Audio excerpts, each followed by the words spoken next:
Where does bread get its fluffiness? Swiss cheese its holes? And what makes vinegar so sour? These foods may taste completely different, but all of these phenomena come from tiny organisms chowing down on sugar and belching up some culinary byproducts. Let's start with yeast. Yeast are single-celled fungi used to make bread, beer, and wine, among other products.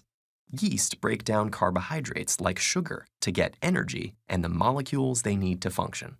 They have two different ways to do this, the oxygen-dependent or aerobic pathway and the oxygen-independent anaerobic pathway, which is also called fermentation. When you bake bread, yeast can use both pathways, but they normally prefer to start with the anaerobic process of fermentation. In this process, ethanol is produced in addition to CO2. No, bread isn't alcoholic. Small amounts of alcohol that are secreted evaporate during baking. In the aerobic or oxygen-dependent pathway, the yeast consumes some of the sugar and produce carbon dioxide gas, or CO2, and water. In both processes, the CO2 accumulates and creates tiny bubbles. These bubbles get trapped by gluten and create a sponge-like structure that gives the bread its soft texture. Wine also relies on yeast, but a winemaking setup keeps the oxygen levels low so that yeast consume sugar using fermentation, the anaerobic pathway. The process often starts with wild yeasts already hanging out on the grapes. But to get consistent results, most winemakers also add carefully selected strains of yeast that can tolerate high levels of alcohol. The yeast consume the sugar in the grape juice, and as the sugar level drops, the alcohol level rises. This doesn't necessarily mean that sweeter wines have less alcohol. Different types of grapes start with different amounts of sugar, and sugar can also be added. What happens to the carbon dioxide? It just bubbles away through a vent. In carbonated alcoholic beverages like champagne and beer, sealed containers are used in primary or secondary fermentation to keep the carbon dioxide in the bottle.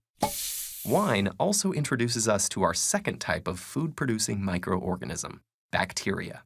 A special strain of bacteria turns a tart compound in grape juice into softer tasting ones that are responsible for some of the flavors in red wines and Chardonnays.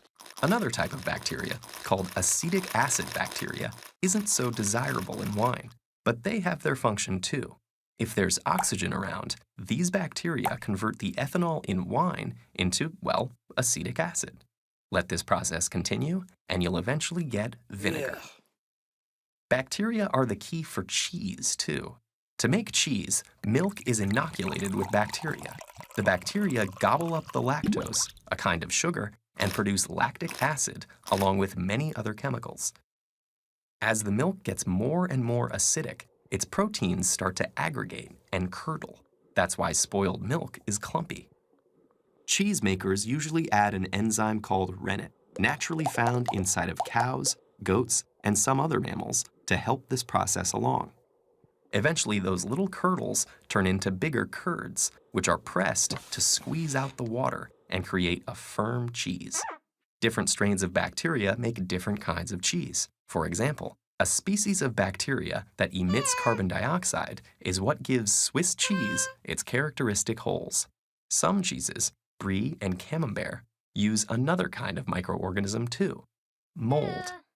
So your kitchen functions as a sort of biotechnology lab, manned by microorganisms that culture your cuisine.